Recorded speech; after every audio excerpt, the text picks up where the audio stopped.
할렐루야. 네. 오늘은 당신은 지금 의인입니까? 라는 제목으로 함께 말씀을 나눠보도록 하겠습니다. 같이 한번 읽어볼게요. 시작. 그 안에는 신성의 모든 충만이 육체로 거하시고. 아멘. 너희도 그 안에서 충만하여 졌으니. 예수님이 하나님의 그 신성으로 충만할 수 있었던 건 말씀이에요. 그 진리의 영으로 충만한 거예요. 말씀과 예수님과 하나예요. 떨어질 수가 없는 거예요. 그렇기 때문에 신성의 충만함이 예수님의 그 육체 가운데 항상 있었던 거예요. 우리도 그럴 수 있다? 그럴 수 있다는 거예요. 우리도 이 성경, 이 66권, 예수님의 그 말씀이 우리 안으로 들어와서 그 말씀이 심겨지고 우리 마음판에 새겨지기 시작하면 말씀과 내가 하나 되나요? 그렇게 되면은 우리도 그 안에서 충만해지는 거란 말이에요. 그래서 반드시 말씀과 내가 하나 되는 작업이 반드시 있어야 되는 거예요. 진리가 없이는 내가 의인이 될 수가 없는 거예요. 나를 의인 만들어주시는 것은 말씀이에요. 이 진리예요. 이 진리가, 이 말씀이 내 마음판에 새겨지니까 내가 의인이 되는 거야. 그 자체로. 이 말씀이 진리니까. 그 진리가 내게 돼버렸네? 나는 의인인가요? 죄인인가요? 의인인 거예요. 그래서 말씀이 마음판에 새겨져 있는 있는 분들은 자기가 의인이라는 걸 그냥 알아요. 누가 안 가르쳐줘도 아는 거예요. 왜? 말씀이 벌써 새겨져 있거든. 사람이 가르쳐준 게 아니라 말씀이 알려준 거죠. 그 진리가. 그래서 이 말씀처럼 우리도 하나님의 신성이 충만하다. 충만한 상태다. 믿으시나요? 아멘. 이 말씀 그대로라면 너희도 그 안에서 충만함이라. 그러니까 우리가 신성이 충만할 수 있는 방법 오직 한 개예요. 그 안에 있는, 예수님 안에 있는 건 말씀 안에 있는 거. 말씀 안에 있는 거는 진리 가운데 있는 거예요. 진리 가운데 있다는 얘기는 그 말씀들이 내 마음판에 새겨져 있다는 거예요. 이 상태가 돼야 돼요. 말씀을 1000번 읽으면 말씀이 새겨질까요? 100번 읽으면 새겨질까요? 많이 읽는다고 새겨지는 게 아니에요. 이 말씀이 깨달아질 때, 그때 새겨지는 거예요. 하나씩. 깨달음이 그건 거예요. 깨달음, 안다는 게 이 말씀이 무슨 뜻인지를 이 성령님이 환하게 보여주신 거예요. 그런데 이 성경을 이렇게 한 번만 이렇게 훑어보잖아요. 그러면 이게 안 보여요. 하얀 건 종이고 검은 건 글씨예요. 안 보여요. 그런데 이거를 집중해서 계속 보기 시작하면 양파가 벗겨지듯이 요게 하나하나씩 벗겨지는 거예요. 말씀을 그렇게 보셔야 돼요. 그러면 발견하지 못했던 거, 깨닫지 못했던 게 아주 선명하게 드러나요. 드러나서 이거를 보여주신단 말이에요. 그러면 그거를 갖다가 이제 우리가 먹는다고 하죠. 그거를 먹게 되면 그 말씀이 우리 마음판에 하나씩 새겨지는 거예요. 그 새겨진 말씀이 우리를 의롭게 만드는 거고, 그 새겨진 말씀이 우리를 하나님의 그 신성의 충만한 가운데로 들어가게 해주시는 거예요.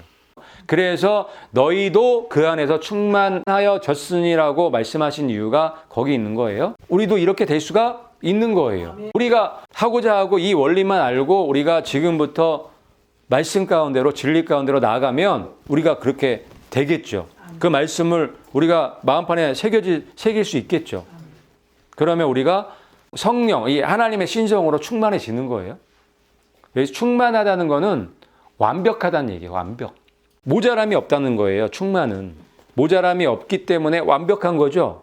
가득 찬 거예요. 이 상태를 얘기하는 거예요. 우리가 말씀 안에서, 예수님 안에서 완전한 사람들인 거예요.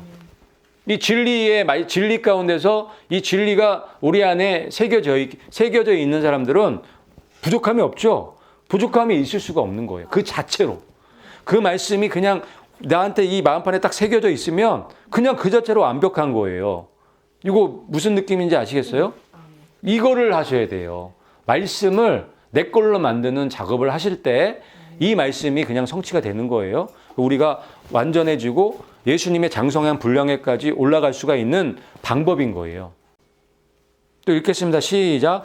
이 모든 것 가운데서 우리를 사랑하신 그분을 통해 정복자들보다 더 나은 자들이니라. 아멘. 사도 바울은 그런 개념을 너무 잘 알았기 때문에 이런 말씀을 하실 수 있었던 거예요. 누구를 통해서? 그분을 통해서, 예수님을 통해서 정복자들보다 더 나은 자들이 된 거예요.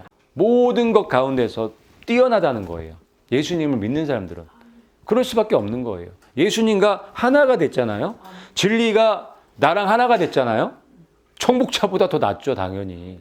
모든 것 위에, 모든 이 권세 통치자들보다 위에 있는 거예요. 예수님과 하나가 돼버렸는데, 말씀과 하나가 됐는데, 당연히 내가 충만한 상태고, 완벽한 상태고, 정복자보다 위에 있는 상태가 돼야지 맞는 거예요. 그래서 오직 말씀인 거예요, 오직 말씀. 진리가 우리를 자유케 해주죠? 진리 아니면 뭐가 자유케 해줄 거예요? 그 진리가 내 마음판에 새겨질 때 우리가 자유할 수 있는 거예요. 왜 자유하냐면 내가 의인인지 알기 때문에. 예수님 때문에 내가 하나님의 의가 됐다는 걸 알기 때문에. 말씀뿐이 할 수가 없는 거예요. 그 누가 그거를 줄 수가 없는 거예요. 그래서 예수님이 그런 것들을 주시기 위해서 이 땅에 오신 거고, 사도 바울은 그거를 너무 잘 알았기 때문에, 그 복음의 능력을 알았기 때문에 이런 말씀을 하실 수 있었던 거예요. 그래서 우리는 정복자보다 더 나은 자들이에요. 내게 능력 주시는 자 안에서 내가 모든 것을 할 수 있느니라. 아멘. 그래서 이 말씀을 우리가 이제 쉽게 이해할 수 있는 거예요. 내게 능력 주시는 자 누구예요? 예수님이죠. 하나님이시란 말이에요. 무엇을 통해서 능력을 주세요? 또 말씀이에요. 진리예요. 그래서 말씀이 생명이고 능력이고 파워라고 하는 거예요. 이 진리의 말씀이 우리한테 들어오고 내 마음판에 새겨지면 그 자체로 능력인 거예요. 놀라운 능력. 그래서 겨자씨만한 믿음만 있어도 너네들이 못할 게 없다고 말씀하신 이유가 거기 있는 거예요. 말씀이 능력인 거예요. 이 진리가 능력인 거예요. 그래서 이 능력 주시는 자 안에서, 그러니까 이 얘기는 따르게 얘기하면 말씀 안에서예요. 진리 안에서, 예? 예수님 안에서 우리가 모든 것을 할 수가 있는 거예요. 당연한 거죠. 당연한 거예요. 그리고 여기에서 중요한 거는 이 말씀을 내 걸로 만드는, 그거를 할 수 있어야 되는 거예요. 그러면 우리가 부족함이 없는, 전혀 부족함이 없는 사람이 되는 거예요. 그 말씀이 내 마음판에 새겨져 있는 자체가 아무것도 부족함이 없는 상태인 거예요. 충만한 상태인 거예요, 그냥. 충만하기 때문에 나눠줄 수가 있겠죠. 비칠 수가 있겠죠. 빛과 소금의 역할을 할 수가 있는 거예요. 그래서 뭐가 먼저 필요한 거예요? 말씀을 새기는 작업이 필요한 거예요. 그 말씀 없이 뭘 하려고 하면은 할 수도 없고, 하다가 지쳐서 쓰러지는 거죠. 그런데 이 말씀이 충만히 있는 상태에서는, 새겨져 있는 상태에서는 뭐 얼마든지 넉넉하게 할 수 있는 거죠. 벌써 충만하게 차 있기 때문에 줄 수가 있는 거예요. 그래서 여러분들이 이제 왜 나는 안 될까? 나는 왜 여태까지 이렇게 힘들게 살고 하고 싶은데 안 될까? 이유를 알겠죠? 이 말씀이 덜 새겨졌기 때문에 그렇다고 여러분들이 인정을 하시고 말씀을 연구하시고 진리의 말씀을 하나하나씩 새겨 나가시면 돼요.